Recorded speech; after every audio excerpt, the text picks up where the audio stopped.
something in that coffee. That thing woke me right up.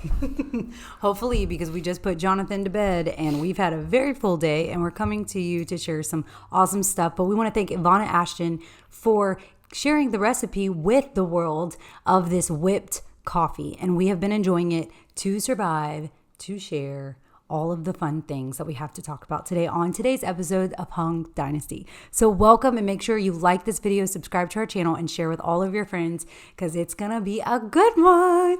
Yes, it is. And before we get started on that, I do want to give a quick update on the Prison Bridge. If you're wondering why we're calling it the Prison Bridge, we'll explain in a later video. And maybe you don't even know what you're talking about at all. If you don't know what I'm talking about, click right here on the link above to watch our video. Where I talk about the bridge. But just want to give a quick update because I know a few of y'all have been reaching out to me asking me about the bridge. So watch this quick clip. What's up, YouTube family? We're back working on the bridge just like I promised. So stay tuned. This is the Prison Bridge. So a funny story on beginning this bridge. I went to Lowe's to buy the posts that I needed to set that you saw in the video above. And the gentleman there decided to give me his unsolicited advice. I didn't ask for it. I just want to interrupt right there and just make it clear that, as many of you have seen in previous video, I've already shared with Jimmy that I think this bridge is completely unnecessary because that is nothing to really drive over. It's like a ditch that any off-road vehicle could drive through. But my car will not drive over it, and her car won't drive over it because I don't have a truck yet. So if you think I need a truck, share this video with all your friends because that will help me get the truck. So thank you fans for that. Anyway, so I go to Lowe's to buy the post that I need, and I've already got you telling me it's a dumb idea. I've already got half my brain telling me it's a dumb idea, and I got your dad not going to let me use his truck to test it. Say, don't test my truck to go over that bridge that you built. So I go to Lowe's and look for the post that I need. I find the post, but the longest one the shortest one they had was 6 feet. And you needed a 4 foot. I needed something 4 feet, 4 foot. Yeah, I don't need it that long. Because normally bridges don't go over ditches. They go over, rivers and. Okay, well, the size of a river, I think is a big river. Well, according to Lowe's, 6 feet is the size. So anyway, the gentleman there told me I wouldn't build a bridge and drive a truck over it. I wanted to say, I didn't pay this guy to say this. I wasn't even there. He didn't even want to tell me this story because this guy, this anonymous guy out there, thank you, has sided with me.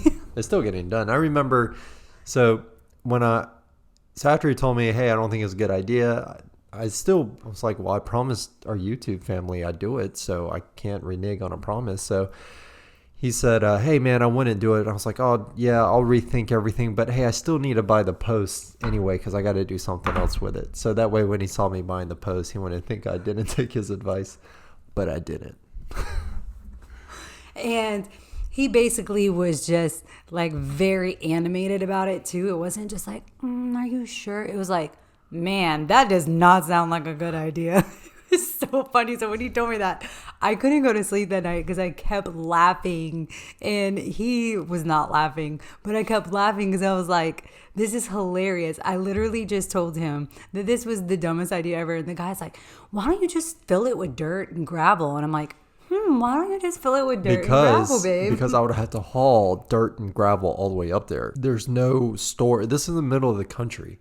I'll give you a quick story. We were up there Thursday, and I needed to buy some batteries. So I went to the nearest gas station, which was 10 minutes away, just to find out they didn't have batteries. And I had to go another 15 minutes away to the nearest Dollar General to find batteries. What gas station doesn't have batteries? So how long did that take total? Just getting the batteries took about 40 minutes to 45 minutes, just getting the batteries. Then I had to drive all the way back. Right. So when you're in the middle of the country, you don't have, like, Lowe's is 5 minutes down the road from our house.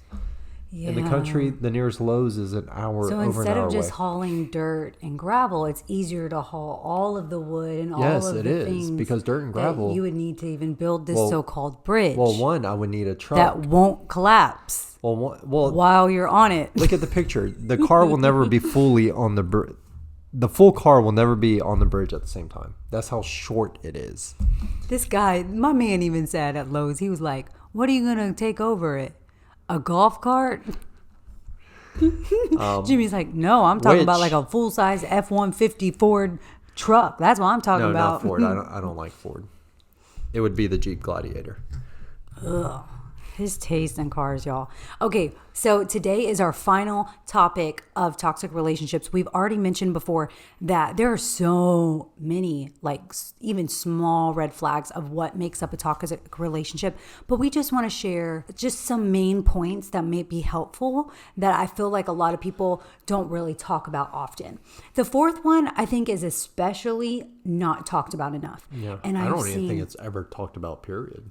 I know that no one really told me. I kind of put these pieces together myself for this. Well, it should be common sense, but we hear so many stories. We hear so many stories of people who are lured into this situation. The fourth sign of a toxic relationship is a financial abuser. So what does that even mean? What does that look like? When we hear domestic abuse, we know that we think of like physical abuse, emotional abuse, all of those types of things. But actually, there's been so much research to show that included in any toxic, unhealthy relationship is financial abuse. And a lot of times before someone actually gets physically or emotionally abusive, they will start being financially abusive. So they may, say, hey, you can't go to work. Or maybe they'll make it where they're the ones providing, so then you are financially dependent on them. Yeah. And then, or they may use your debit card, your credit card, your money to pay bills. They take control of your money. Or just to buy things that they want and make you feel guilty. Like, if you love me, like, can you just let me borrow this money and then I'll give it back to you? And then we hear so many stories where they never actually give it back because they never intended to. And we even hear stories of people taking it a step further and while they're dating, putting their partner on their bank account. Yeah. And loans and those things are very, very, you got to be very careful with that. And I know some people, when they get married, they're scared to share money. And but we'll get into that when we go into our marriage topic. Yeah. And that's a healthy sign of marriage, is shared money. But an unhealthy sign of a dating relationship is sharing money. So it's the very opposite. And so we have to be smart, and we need to be aware, because it is very easy to get manipulated or guilt tripped, or maybe we really are in a tough financial situation and then we meet somebody that has some signs of manipulation. And because we're such in a financial difficult situation, we will allow them to like cover our expenses and things like that. And then they start becoming abusive, or even verbally abusive, Yeah. Not even just physically, but it could just be verbally and then maybe become physically. And then I have seen so much research where it says that the abused person will actually go back to their abuser because they're financially dependent on them. Yeah. And that is so sad, because we need to seek mentors and people who can help us. Maybe we don't have it within ourselves. Maybe we need to read books. Maybe we need to get around the right people. We might need to break some mindsets, maybe get a better job, or, there are things we can do to get financially in a better situation so we don't have to go back to an abuser. Mm-hmm. Right? Yeah. So I think that is super important. And if you're watching this and you're like, well, it's my money, I can, if I've dated this person for 2 years and you're still dating, I can put them on my bank account. No. Why? Because you're not committed. Y'all aren't in a fully committed relationship. Marriage is 100% commitment. When you're dating, that's not fully there yet. Yeah. Yeah, that's absolutely true. Yeah, you should not put someone you're dating on your bank account or get their name tattooed on you. That's just free advice right there. I'm going to throw that in. But it is true. So when I was teaching in schools and I asked these girls, if you were just living with someone and not yet like fully married to them, would you give them full access to your bank account? And they said, absolutely not. Every single one of them, almost every class would say, absolutely not. And I said, why? And it came down to because there wasn't that 100% full commitment. We're not dumb. We know the difference between 100% full commitment and when it's lacking that commitment. And sharing finances when that relationship is not 100% committed is dangerous because it can become unhealthy. So here are some signs of someone trying to financially abuse. And not all of these signs are used all at once, but if someone uses even one of these signs, they are a financial abuser. So according to verywellmind.com, here are some signs. Trying to control your use of or access to money you have earned or saved. Using your assets for their personal benefit without asking. Taking money or using credit cards without permission. Ruining your credit history by running up limits and not paying bills. Claiming to make payments or pay bills in your name but not following through. Borrowing money or making charges without repaying it. Feeling entitled to your money or assets, demanding that you turn over your paycheck, passwords, and credit cards. That's a big no. Expecting you to pay for their bills or their obligations, using offers to help with your budget or financial decisions as a cover for gaining control over your finances, requiring you to bail them out of difficult financial situations, confiscating your paycheck or other sources of income, intercepting or opening your bank statements and other financial records, threatening to lie to officials and claim you're cheating or misusing benefits.